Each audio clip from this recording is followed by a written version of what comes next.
Clínica Sircovisión del Dr. Jerónimo Lajara patrocina este programa.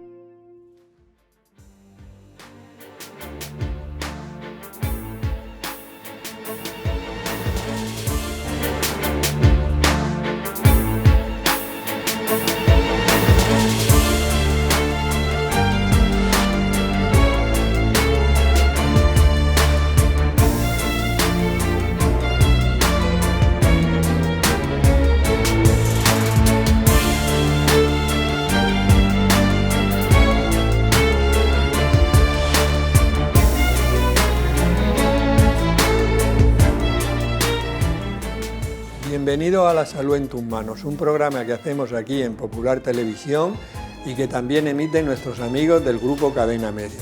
Hoy vamos a hablar de las cicatrices y también de las estrías. Veremos los distintos tipos que hay de estas alteraciones y cuáles serían los tratamientos más adecuados. Para hablar de esto tenemos en el plató a los siguientes invitados. Esther García, gracias Esther. Muy buenas, por venir. hola. Gracias. Tú eres médico especialista en dermatología en el Hospital Virgen de la Eso Risas. es. Berta Sánchez, gracias Berta por venir. Gracias a ti. Tú eres médico especialista en medicina familiar y comunitaria, farmacéutica y además has hecho un máster en medicina estética. Así es. Espero que nos ayudes con todo lo que vamos a ver aquí. Jorge Martínez Escribano, gracias Jorge. Hola, muchas gracias a ti. Ya eres conocido por la audiencia, ¿eh? Y tú eres también médico especialista en dermatología en el Hospital Virgen de la Risas. Hemos sacado las cámaras a la calle para ver qué le gustaría saber a la gente sobre el tema que vamos a tratar hoy. ¿Hay alguna forma de hidratarse la piel sin necesidad de echarse crema? Dependiendo del tipo de piel, las cicatrices se marcan más o se marcan menos. ¿Es bueno echarse crema durante todo el año o solo los fines de semana o solo en verano? Si nos sale una verruga nueva en cualquier zona, deberíamos de ir al dermatólogo por si hay algo malo. Bueno, estas preguntas las vamos a ir respondiendo a lo largo del programa. Vamos a ver, Esther, muchas cicatrices se producen por una intervención quirúrgica, por una persona que se cae, etcétera. O sea que hay muchas causas, pero desde el punto de vista médico, vosotros cuando decís cicatriz, ¿qué pasa en el organismo? Realmente lo que es una cicatriz es el resultado final del proceso de reparación de la piel. O sea, ha habido un procedimiento o un proceso previo que la ha alterado, la ha roto, para que nos podamos entender, o lo que nosotros conocemos esa solución, ¿no? Se ha separado la piel y el cuerpo tiende a volver a su estado inicial, la repara. ¿Vale? O sea Vuelve a unir los bordes para que nos entendamos. Sí, sí está claro, o sea que realmente ha habido un problema y es un proceso de reparación del organismo, que es un proceso de entrada fisiológico, ¿no? Exactamente, ese es el proceso natural, la reparación, la recuperación. Que luego se quede más bonita o más fea, eso hablaremos de hay eso más factores. Después. Berta, una cosa importante cuando hablamos de reparación es el tema del colágeno. Dinos qué es el colágeno y qué tipos de colágeno hay. Bueno, pues para empezar, el colágeno es una proteína que forma parte de muchos de nuestros tejidos, que nos dan soporte y sostén como son los tendones, los ligamentos, los músculos y los huesos. Pero también dentro de nuestra piel, en una de las capas que es la dermis, pues forma parte del 80% de la dermis, que sería esta capa intermedia, ni la de arriba ni la de abajo. Aquí está el colágeno. Se forma el colágeno por una célula que se llama fibroblasto, que es esta célula tan bonita, y que es la encargada de fabricar colágeno, mayoritariamente de tipo 1 y de tipo 3, y que es el que hace que nuestra piel tenga resistencia y elasticidad. Con esos gráficos lo hemos entendido perfectamente bien, o sea, son muy bonitos, están muy bien hechos. Vamos a ver, Jorge, ¿qué tipos de cicatrices hay? Porque hay gente que dice, pues me ha salido una cicatriz, me ha salido un queloide, otro dice, ¿cómo repara el organismo normalmente y cuándo no lo hace tan bien? Vale, pues hay diferentes tipos de cicatrices que podríamos también utilizar distintas clasificaciones. Una sencilla, por ejemplo, sería diferenciar las cicatrices sobrelevadas, que son, por ejemplo, las cicatrices hipertróficas o los queloides, donde la cicatriz rebasa lo que es el nivel de la piel, y las cicatrices atróficas o deprimidas. Y luego están las cicatrices normales, donde el proceso de reparación que comentaba Esther, pues hace que quede como a ras de la piel y que sería lo ideal, lo que se llaman a veces cicatrices normotróficas. Y luego también podemos clasificarlas en función de la causa de la cicatriz. Pues hay cicatrices quirúrgicas, donde pues las produce el cirujano, cicatrices traumáticas, por quemaduras, por procesos inflamatorios como el acné o una foliculitis, e incluso hay casos de cicatrices que aparecen de forma espontánea, como algunos queloides, que supongo que lo veremos a lo largo del programa. O sea, pero que realmente la cicatriz, nos explica muy bien Esther, que es un proceso de reparación del organismo. Sí. Pero ¿de qué depende, Esther, de que haga una reparación, digamos, normal, que se quede la cicatriz, pero, como ha dicho Jorge, normo, que no que sea atrófica como o que sea hipertrófica? Eso depende de factores genéticos, influye el tipo de piel que nos preguntaban. Yo creo que hay varios factores. A nivel de la genética, como comentabas, sí que parece que hay algo de tendencia familiar. Más o menos se ronda el 30%, o sea que 1 de cada 3, si tiene familiar de primer grado con queloides o con cicatrices hipertróficas, tienen más riesgo de tenerlo. Y se intenta estudiar un poco, parece ser que sí que hay algo relacionado, pero que todavía no es muy claro. Y luego yo creo que lo que más influye sobre todo es el tema de factores que predisponen a eso. Pues pacientes con enfermedades inflamatorias, dermatitis atópicas, que tienen un proceso alterado de la cicatrización, con más riesgo de infección, o ya también elecciones de pacientes que se hacen tatuajes o sobre ciertas zonas, sobre todo, que tienen más tensión, porque sobre todo el tema de la cicatriz y su alteración viene por la mecánica.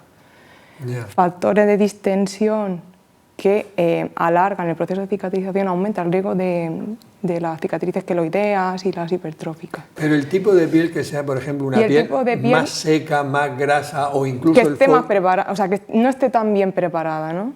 Y luego me refiero en el sentido de, por ejemplo, úlceras en pacientes mayores con edemas por alteración de la vascularización, ¿no? de las venas, sí, de las varices, que se dematizan y eso altera la cicatriz, ¿no? Siempre cuentan que tienen heridas que tardan en curar. Y luego lo que sí que decías tú del tipo del color de piel, sí que parece que en razas de piel negra tienen más predisposición a que tengan estas cicatrices más alteradas.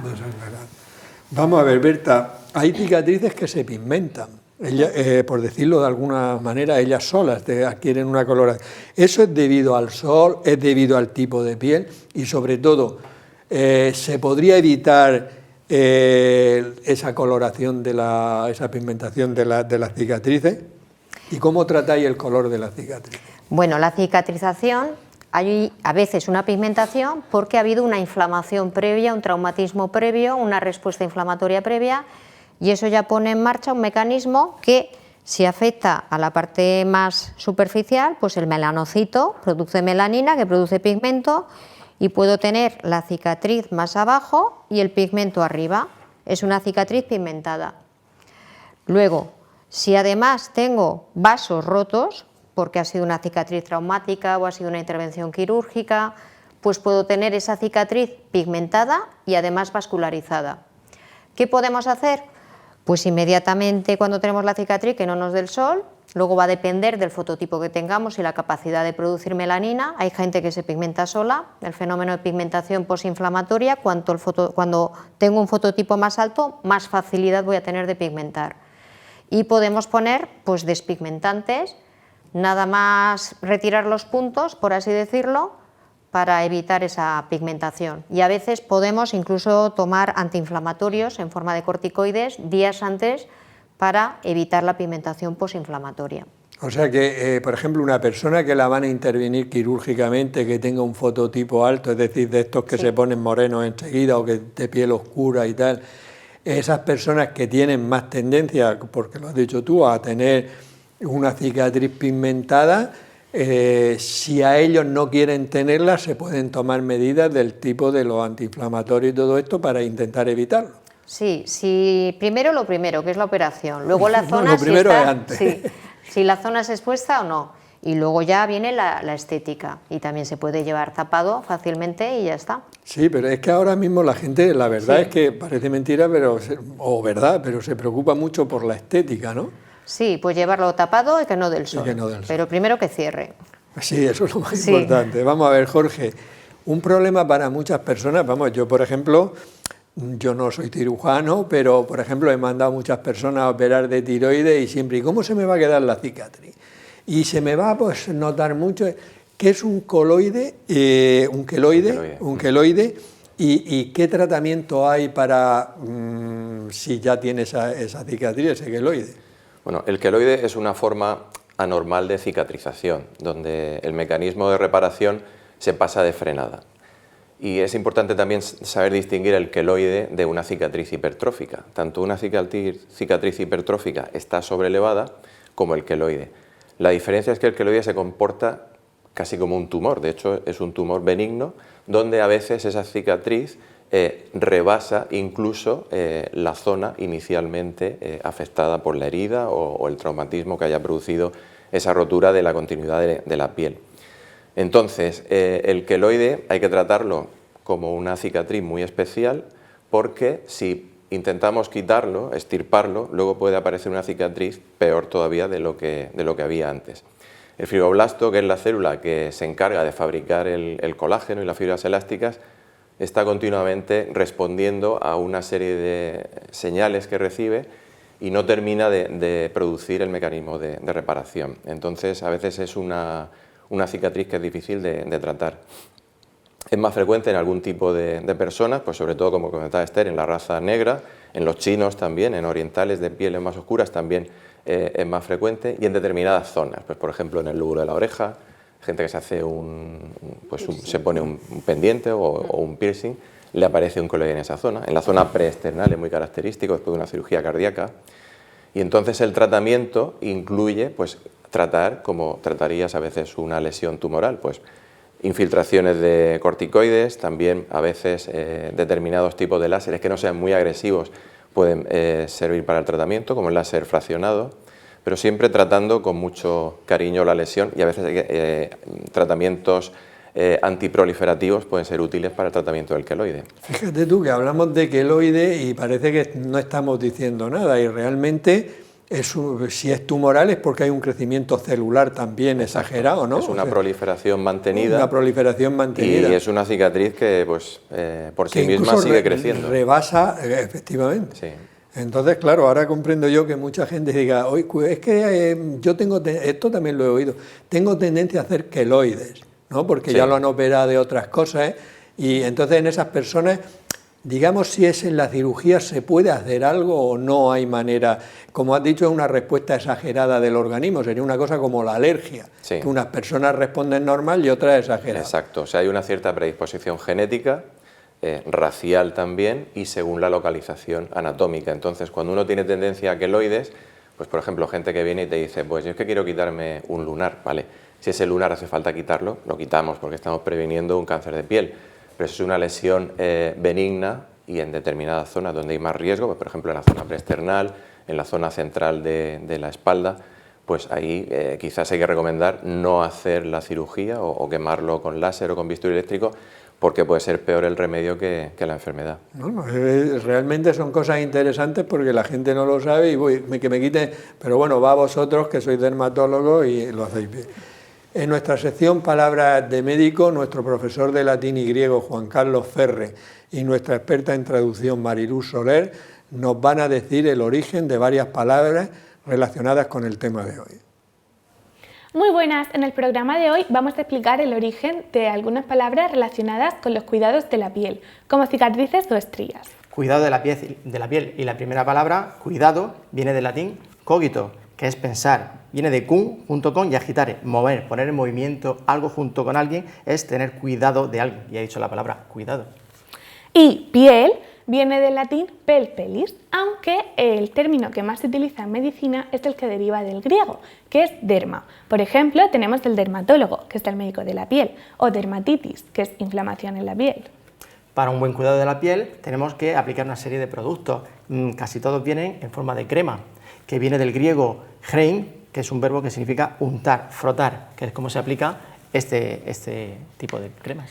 Aunque a veces, aun aplicando cremas, nos quedan cicatrices. Cicatriz deriva del latín cicatrix, que significa herida, o vulgarmente zurcido. porque es esta cicatriz que dejamos en la ropa, ¿no? Sí, como el suelo zurcido de la ropa, claro. Si esa cicatriz es causada por el fuego, se llama escarificación y viene del griego escara, que significa costra que queda después de una quemadura. En la piel también nos pueden salir estrías. Estos desgarros subdérmicos deriva de la palabra latín stria, que es el surco que se hacía en la tierra al trabajarla con el arado. O cloasma, que es una especie de manchas de color verde que aparecen en la piel. Viene del griego cloasma, que significa enverdecer, ponerse de color verde. Que es oscuro. También por eso se puede llamar melasma, que viene del griego melas, que es negro.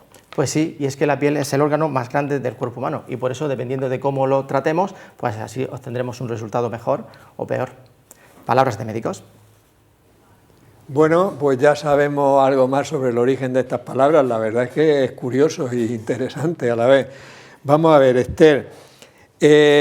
Los corticoides, ha dicho Jorge, que por ejemplo en los queloides se pueden utilizar como tratamiento. Pero pueden tener efectos secundarios porque me imagino que le pincharéis corticoides ahí en la zona del queloide. ¿Y puede tener efectos secundarios o no?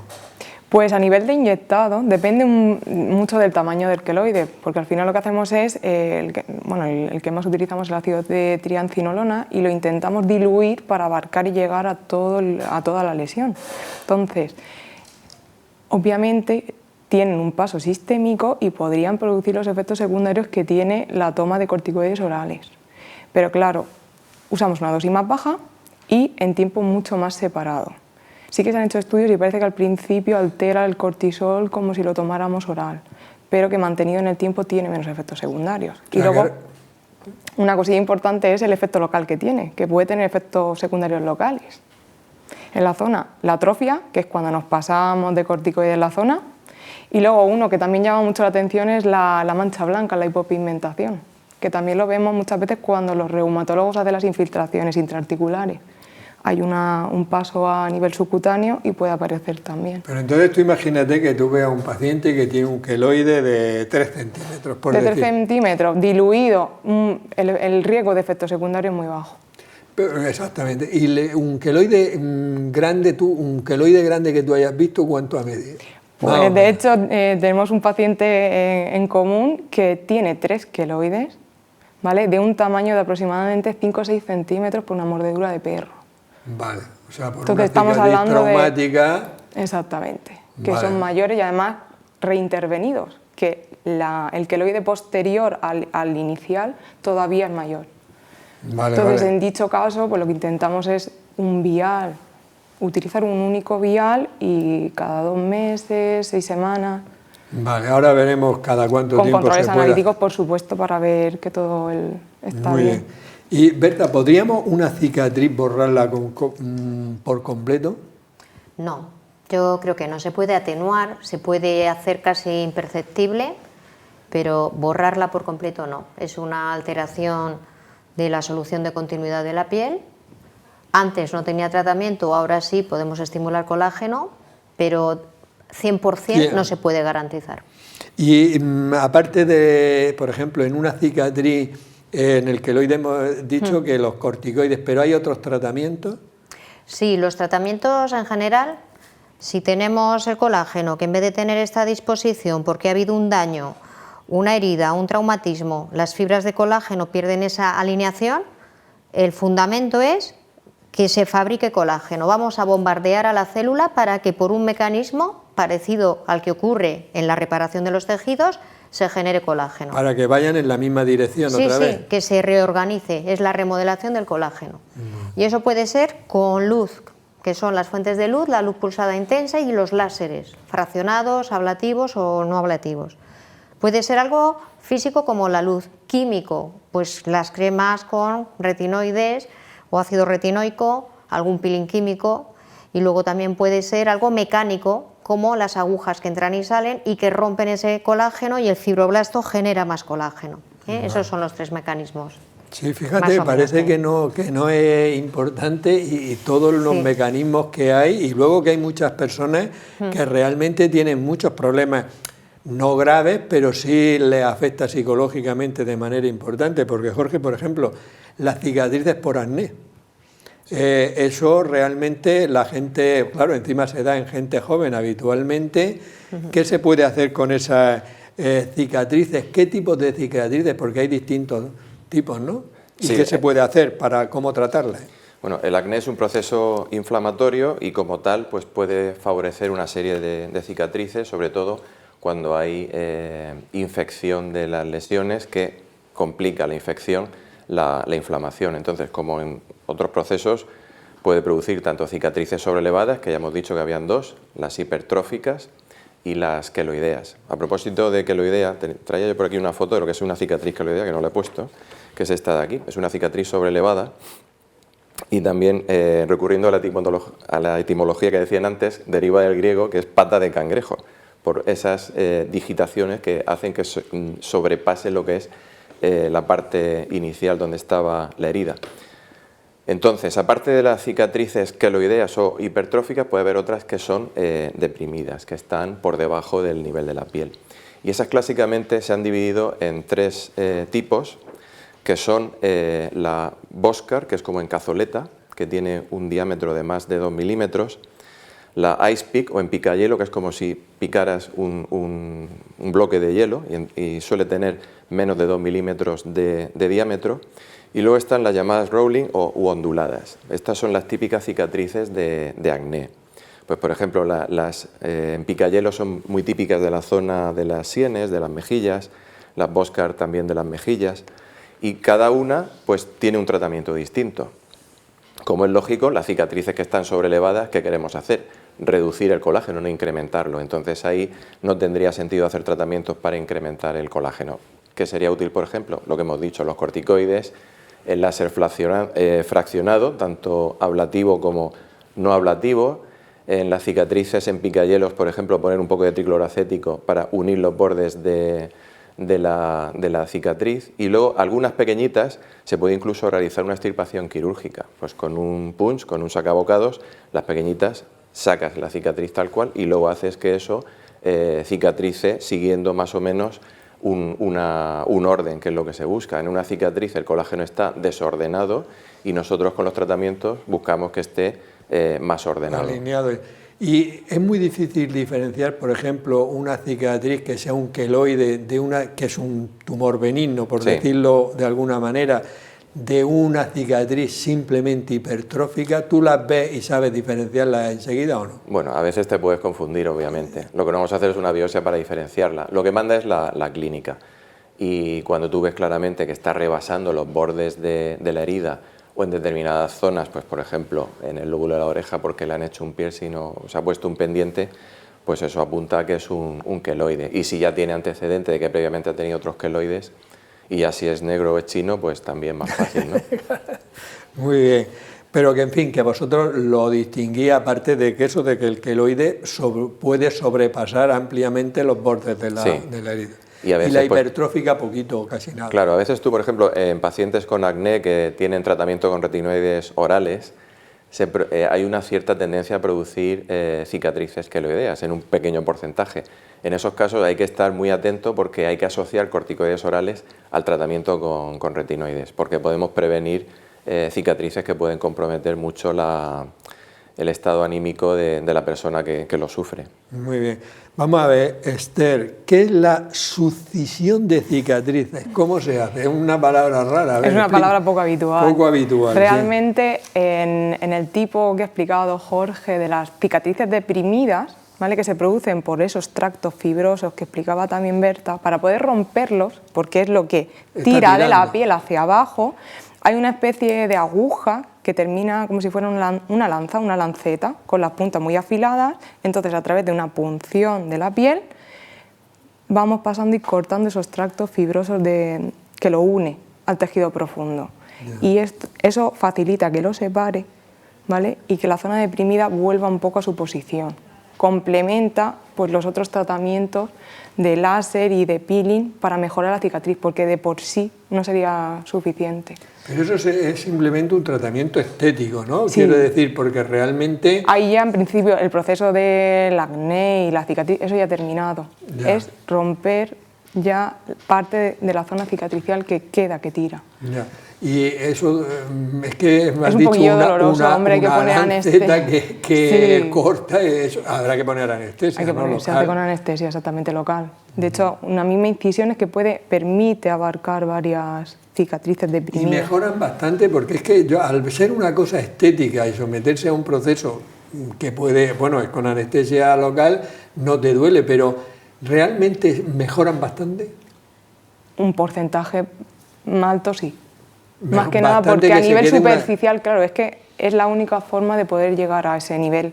El láser Claro, si hay una fraccional queda atracción más es cortar lo que superficial. atrae. Exactamente. Es la única forma de poder llegar a esos tratos tan profundos. A nivel superficial el láser fraccional no llega tanto. Vale. Vamos a ver, Berta, ¿qué láseres utilizáis para tratar las cicatrices? Y realmente, ¿cómo actúa el láser?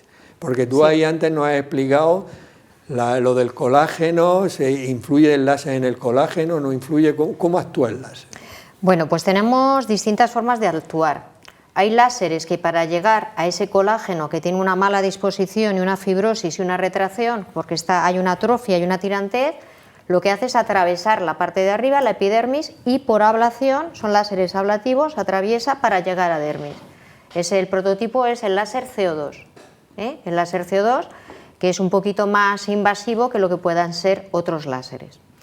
Ese es el CO2. Luego, el láser fraccionado, que no es de CO2, son pues unos láseres que van directamente al colágeno, pero no me dañan la epidermis, y por un mecanismo de calentamiento totalmente localizado, una quemadura controlada solo del colágeno, pues va a favorecer que se estimule el fibroblasto para producir más colágeno por un mecanismo de retroalimentación. Esos son los láseres fraccionados, que son longitudes de onda que están en torno, pues a veces nos suenan el 1540, el 1440, el 1320. Esos son longitudes de onda que tienen afinidad y que van a piñón fijo a por el colágeno. Y luego, sí. Y luego, por último, hay unos láseres que son también fraccionados, pero de picosegundos, y que lo que hacen es, como son billonésimas de segunda de impacto de calor, también hacen como que se produce una burbuja de plasma, y esa burbuja de plasma produce una estimulación del colágeno por un mecanismo distinto. Es que esto, en otro programa estuvimos hablando precisamente del láser y tal, como un láser va a las células más pigmentadas, otro va a las células más claras, otro va a tal, o sea que eso no es un láser, porque decimos láser y englobamos un montón de distintas longitudes de onda con apetencia por una determinada célula, ¿no? Pues sí, en este caso por un color. Un láser es un aparato que va en una sola dirección y solo a por una cosa, o a por pigmento, o a por vasos, o a por colágeno. Como estamos hablando de cicatrices, estamos hablando de colágeno, que por cierto es lo mismo, la alteración del colágeno es lo mismo cicatriz, arruga y estría. Todo lo que estamos hablando de cicatrices es aplicable a rejuvenecimiento y a estrías. Los láseres fraccionados, el fraccionamiento de la luz es como distintas haces de luz que penetran y que hacen un calentamiento térmico específico, pero entre una zona y otra, yo digo alfileres de luz, hay zona sana, y eso me permite tener un tiempo de recuperación mucho menor que cuando se hacían láseres que no eran fraccionados y que hacían que tuviera que estar en casa 2 semanas con costra, con una costra, que eran los láseres de Erbium y los láseres de CO2 ablativos primeros. O sea que había avanzado mucho en el tema de los láser, que lo hay específico para cada cosa, para el fibroblasto, para la melanina, para el otro. Sí, sí, sí. Y hay más, hay alguno nuevo. Tú, Juan, era que sí, que por ejemplo el láser de depilación va a la melanina, que es oscura. El láser vascular pues va a la hemoglobina, que es de color rojo. Y en el caso del láser CO2 o otros láseres no ablativos, pues como el 1540, otros láseres que están dentro del espectro de infrarrojos, el cromóforo es el agua. Entonces, ¿qué pasa? Como la piel tiene mucha agua, pues tú produces el calor o la ablación, o lo que quieras hacer en una zona donde hay mucha agua. Y es luego el mecanismo reparativo el que va a hacer que se desarrolle y que prolifere el colágeno donde te interesa, haciendo esas columnas que ha mostrado Berta. O sea que estás ordenando el colágeno. Ya, sí, pues parece unas cosas, o sea, que realmente es muy interesante y hay una ciencia detrás de todo esto. Dicen, manda láser, pero, o sea, hay una ciencia detrás del tipo de láser y no era como antes, que era el láser que te pegaba la quemadura de 2 semanas. Sí, sí. También influye mucho la potencia, por ejemplo, el láser de picosegundo, según subas o bajes la energía, pues actúa a nivel de epidermis o a nivel de dermis. Hablando de picosegundo, que eso es como el pico es la millonésima o es menos todavía. Es 10 elevado a menos 12. A menos 12. O sea que está dando una energía muy pequeña, pero en muy poco tiempo, con lo cual se produce plasma. Vamos a ver, Jorge, las cicatrices quirúrgicas, uno se opera y tiene su cicatriz, pero ¿podemos prevenir de alguna manera el que haya estas alteraciones que hemos dicho, tanto la hiper como el queloide como la hipo? Y si hay, ¿es mejor tratarlas al poco tiempo de que salgan o hay que esperar unos meses después de la cirugía? Vale, contrariamente a lo que piensa mucha gente, el tratamiento hay que hacerlo lo más precoz posible. En medicina siempre hemos dicho que más vale prevenir que curar y las cicatrices no son una excepción. Entonces, lo primero, cuando se hace una cirugía en gente que está predispuesta a las cicatrices hipertróficas o a las cicatrices queloideas, o sencillamente queremos que quede la cicatriz lo mejor posible, en la piel hay una cosa que son las líneas de tensión. Entonces, esas líneas de tensión, que habitualmente son las que siguen las arrugas de expresión de las personas, hay que intentar hacer la incisión siguiendo la línea de tensión. Si la haces perpendicular a la línea de tensión, luego eso va a hacer que se quiera abrir la herida. Entonces queremos que no haya fuerzas de distensión que intenten abrir los labios de la herida. Eso es lo primero, hacer la cirugía intentando seguir la línea de tensión. Y luego, una vez que has retirado los puntos, si queremos hacer un tratamiento con terapias lumínicas, como el láser, por ejemplo, o la luz pulsada, en este caso el tratamiento se debe hacer lo antes posible. En caso que utilicemos láser fraccionado, o bien ablativo como el CO2 o no ablativo como el 1540 o el 1550, se puede hacer a los pocos días de retirar los puntos. Y cuando hay tendencia a que aparezcan queloides, se puede incluso pinchar corticoides una semana después de retirar los puntos y ya hay autores que dicen de pinchar los corticoides una semana antes de la extirpación, previniendo la aparición del queloide. Y en algunos casos incluso se pincha toxina botulínica para relajar los músculos y que no haya esa tendencia a tirar de los labios de la herida hacia afuera. O sea que eso de esperar a ver si esto mejora solo no es una buena idea. No, porque aparte hay que entender cómo funciona la cicatrización. Primero hay una fase inflamatoria que se reclutan células para eliminar, acuden macrófagos ahí para eliminar posibles infecciones que haya y otras células de la inflamación. Pero en las primeras 48-72 horas ya está la fase proliferativa, donde se reclutan fibroblastos, que son las fábricas de colágeno. O sea, eso empieza a las 48-72 horas y dura entre un mes y medio. Ese es el periodo crítico. Si dejas que pase mes y medio, está ya actuando tarde. Vamos a ver, Esther, hay personas que se hacen un piercing en la oreja, en otros sitios y tal igual, se lo quitan y luego quieren quitarse el agujero. ¿Eso es posible? Se podría corregir el defecto del piercing. En eso no hay problema. Lo que pasa es que hay que limpiar bien los bordes, hay que refrescarlos y unirlos y suturar, dar puntos. Yo creo que lo que más, sobre todo en la consulta, vemos son las correcciones de los agujeros rasgados, ¿no? Los pendientes que por el peso dañan y alargan el orificio. Y yo creo que también cada vez estamos viendo más las correcciones de los dilatadores de las orejas. ¿Los dilatadores de las orejas? No sé si has visto alguna vez, utilizan como un pendiente que hay que cambiarlo cada mes y medio y utilizan uno más grande para dilatar todo el lóbulo. Vale. No, entonces no también estamos viendo pues correcciones, se terminan cansando y se podría corregir. Lo que también hay que tener en cuenta que una cicatriz, como dice Berta, nunca va a sustituir a la piel normal, pero se podría, con cirugía se puede. Muy bien. ¿En qué consisten, Berta, la microaguja o el microneedling? Sí, pues bueno, el microneedle, las microagujas, hemos dicho que el láser era un mecanismo de luz que consistía en agujerear, entre comillas, la piel para dañar y producir una reacción inflamatoria para que se pusiera a trabajar el fibroblasto y fabricar colágeno. Y esto es más sencillo, es como menos invasivo, más superficial, y además estas microagujas pues serán del tamaño de 1/4 del diámetro de la de 30G, que es la pequeñita de insulina, y también nos sirve, podemos graduarlas en función de hasta dónde queramos llegar, 0,5, 0,75, 1 milímetro, milímetro y medio, y nos sirve para vehiculizar, no solo rompe y genera colágeno, sino que también a través de esos canales podemos meter ingredientes, principios activos en la piel. Para mejorar todo eso todavía. Claro, queremos provocar una herida y vamos a darle los ingredientes para hacer la receta al fibroblasto. Vitamina C, factores de crecimiento, retinol, y todo vamos introduciéndolo a través de las microagujas, que es como un rastrillo, como un pequeño rastrillo que se aplica sobre la piel. 10 microagujas que entran y salen muchas veces por segundo, y a la vez vamos introduciendo ingredientes.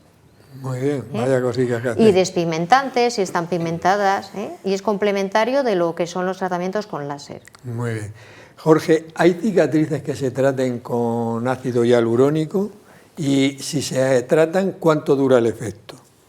Sí, hay cicatrices donde a veces, explicando al paciente de que no es un tratamiento curativo, sino que es un tratamiento paliativo, pues podemos mejorar la apariencia estética infiltrando ácido hialurónico a nivel de la dermis y pues entre la epidermis y la dermis.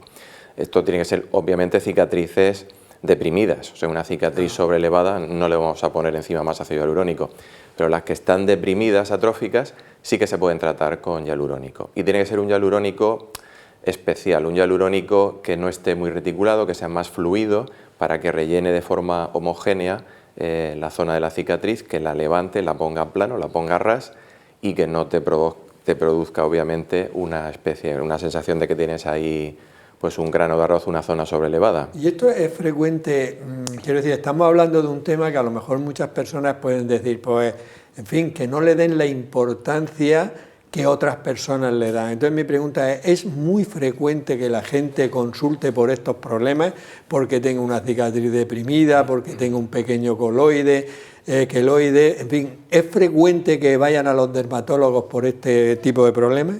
Pues la verdad es que es una cosa que hasta que uno aprende que para un paciente puede ser importantísimo una cicatriz, igual que para un adolescente puede ser importantísimo un grano en la cara. Y tú dices, pero es que tiene un grano. Bueno, pero es que la imagen corporal puede afectar mucho pues la percepción que uno tiene de sí mismo, la confianza. Incluso a veces pues te puede venir gente que tiene queratosis, manchas, verrugas en la cara y una cicatriz. Le molesta la cicatriz.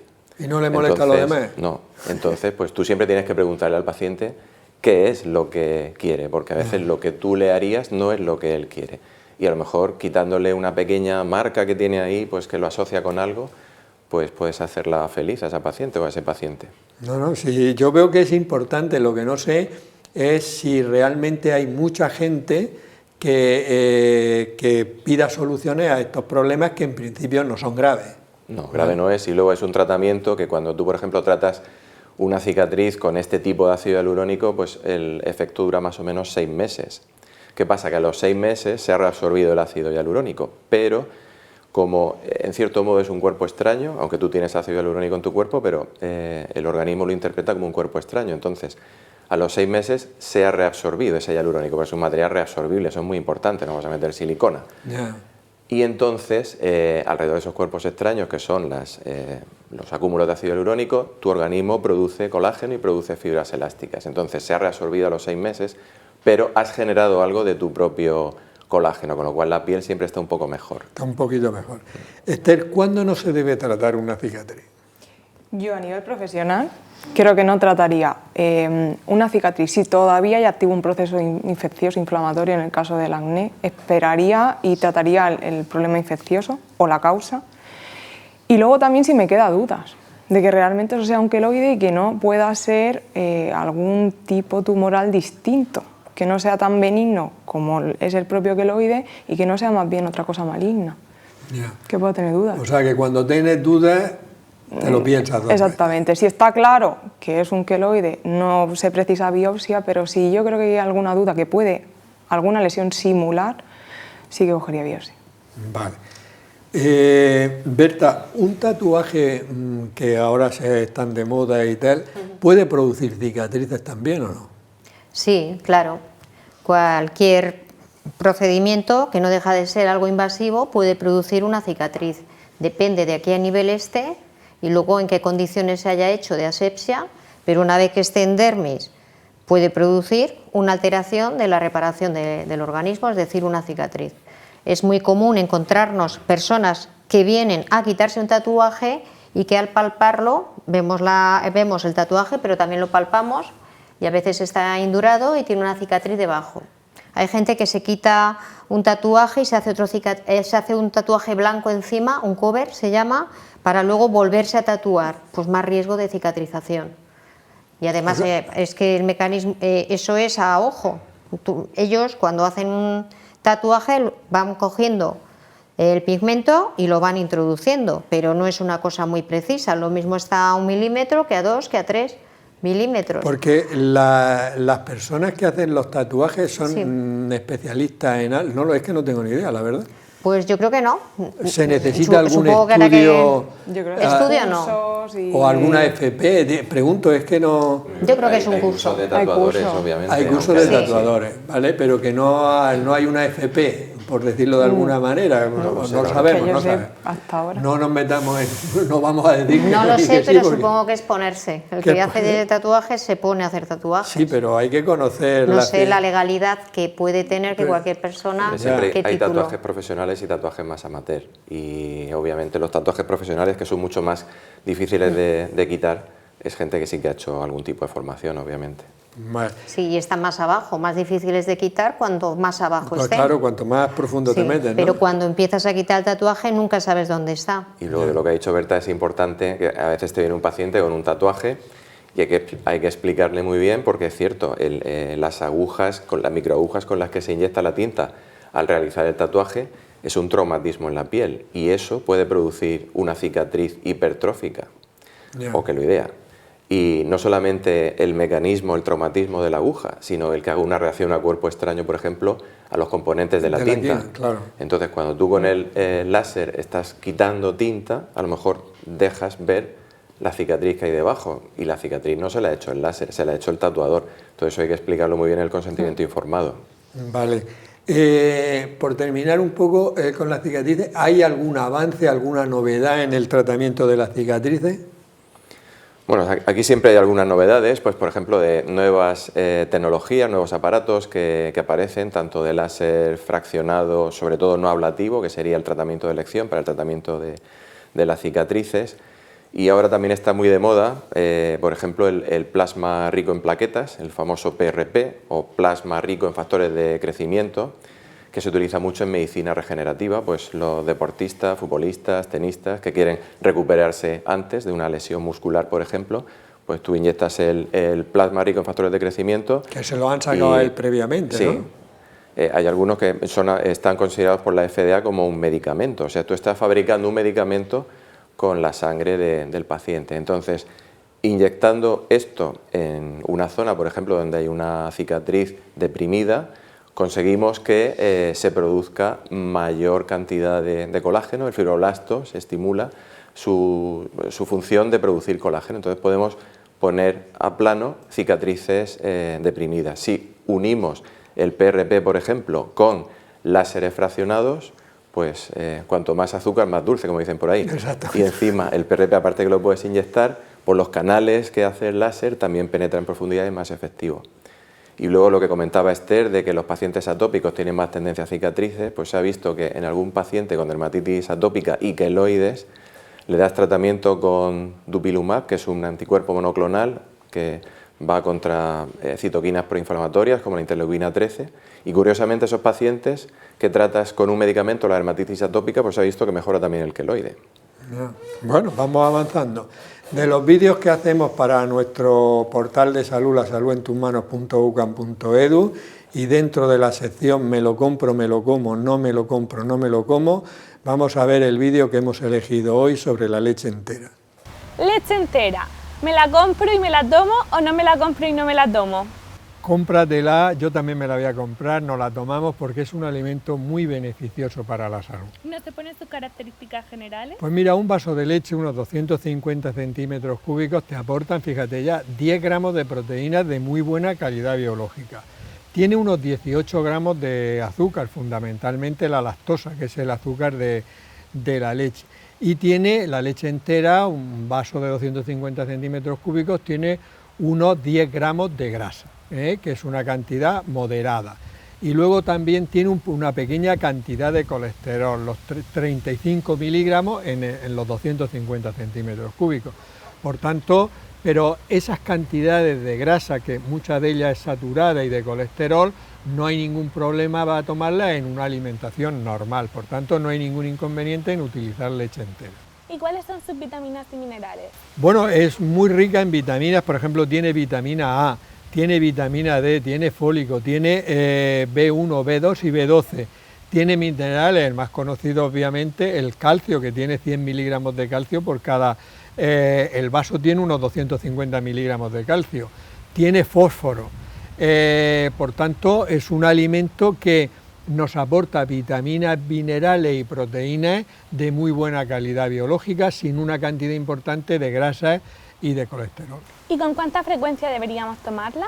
Bueno, realmente los niños deberían de tomar 2 vasos al día o su equivalente en yogur o queso, los adultos también, y los adolescentes deberían de tomar 3 vasos al día. La mujer embarazada e incluso una mujer en la menopausia también debería de tomar 3 raciones de lácteos al día.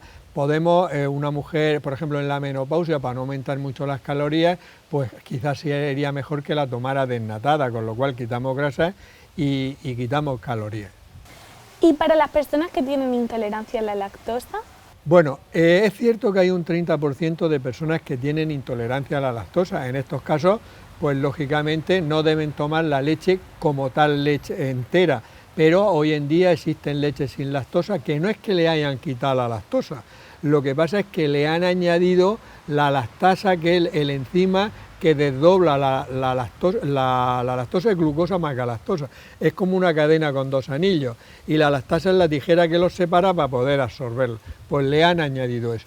Pero hay mucha gente que, porque un día se encuentra mal después de tomar un vaso de leche, y dice, soy intolerante a la lactosa, se diagnostica y se quita la leche.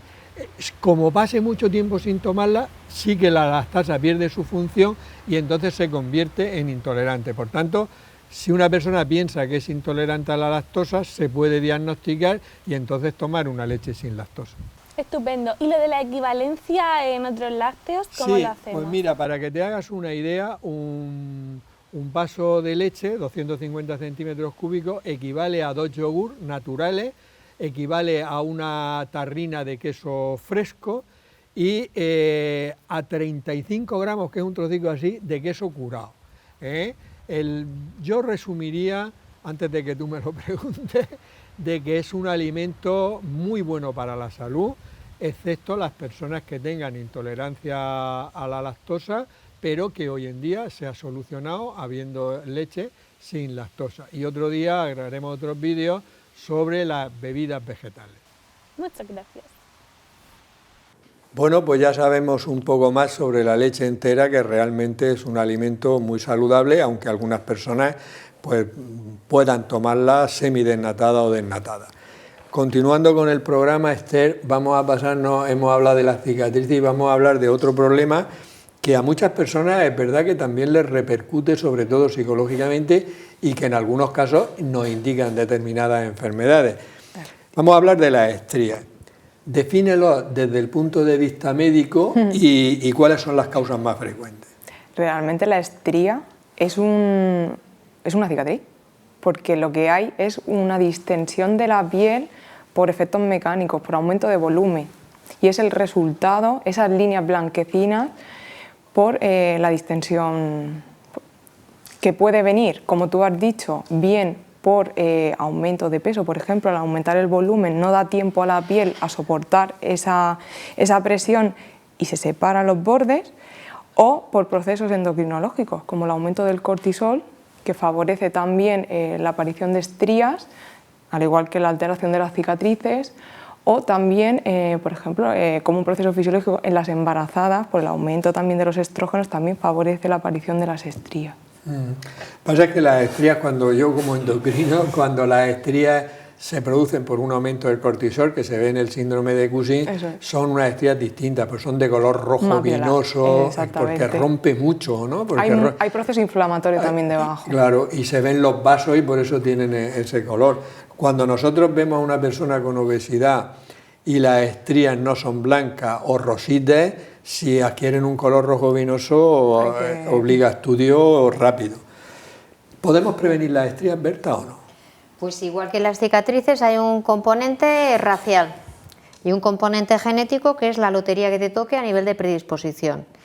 Pues luego están dentro de los factores fisiológicos en el embarazo, pues no podemos utilizar ácido retinoico, evidentemente, ni retinol.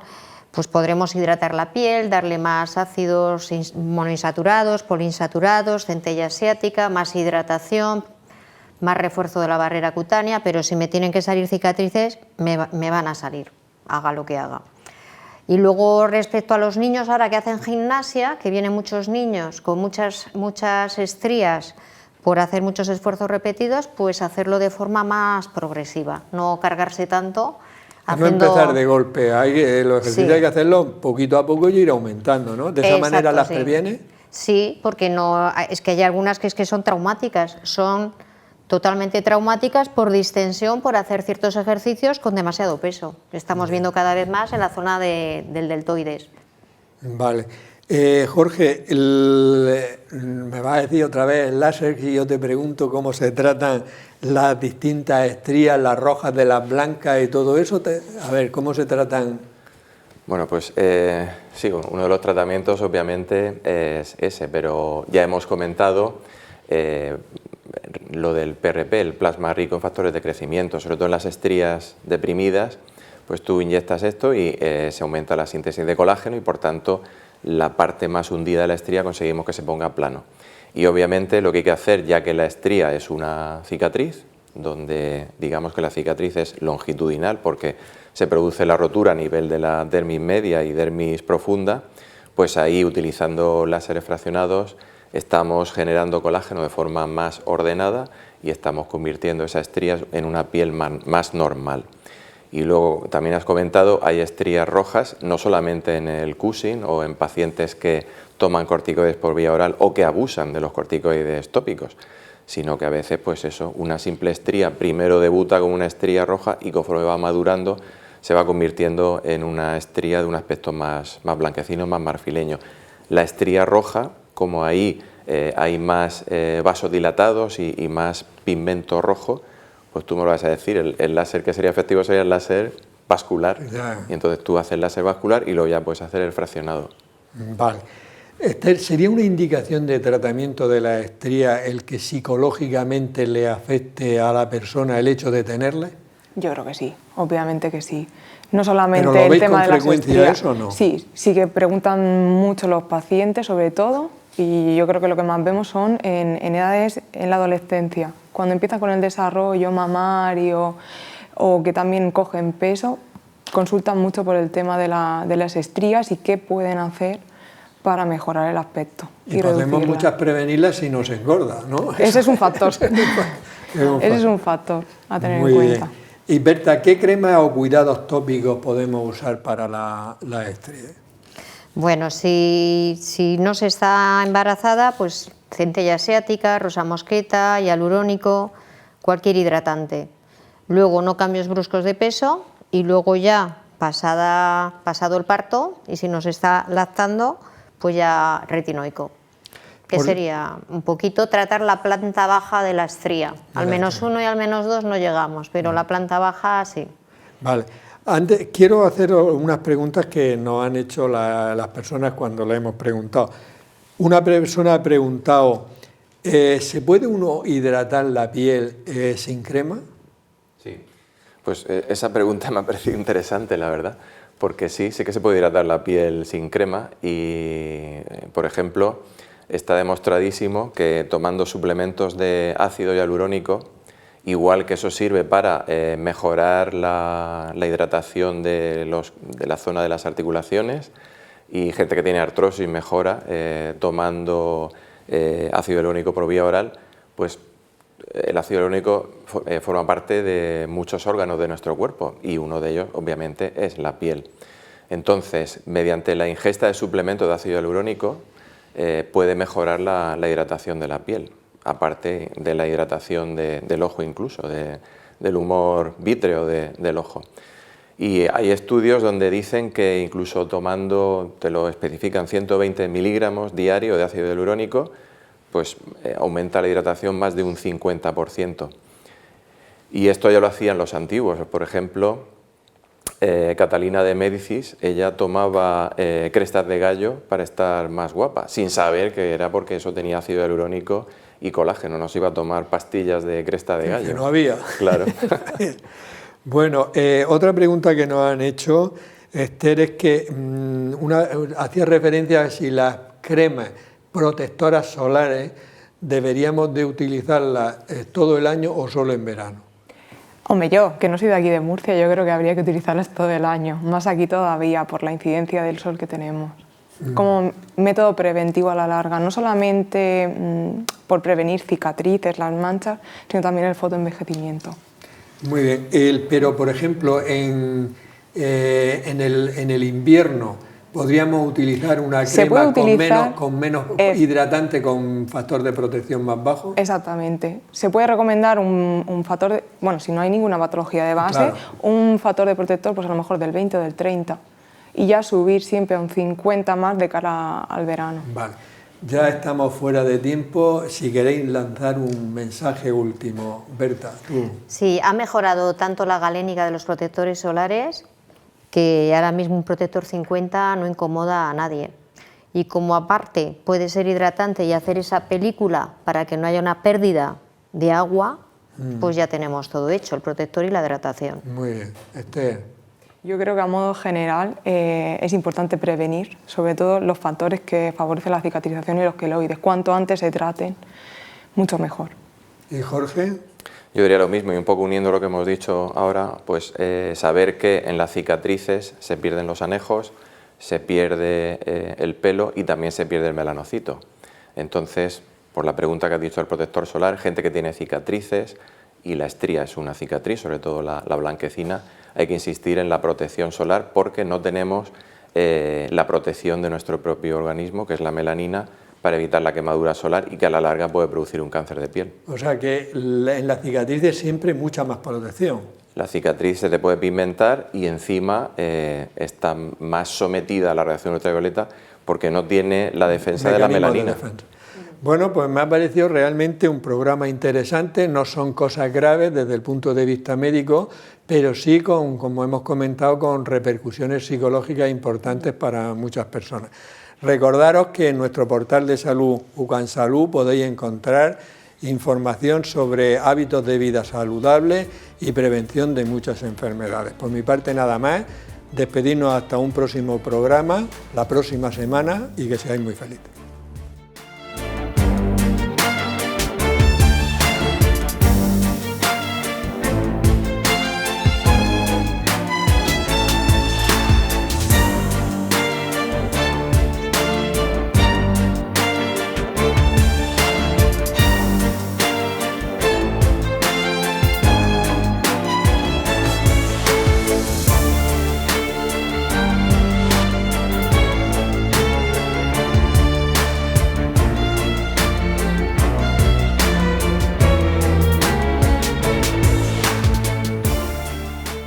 Clínica Sircovisión del Dr. Jerónimo Lajara patrocina este programa.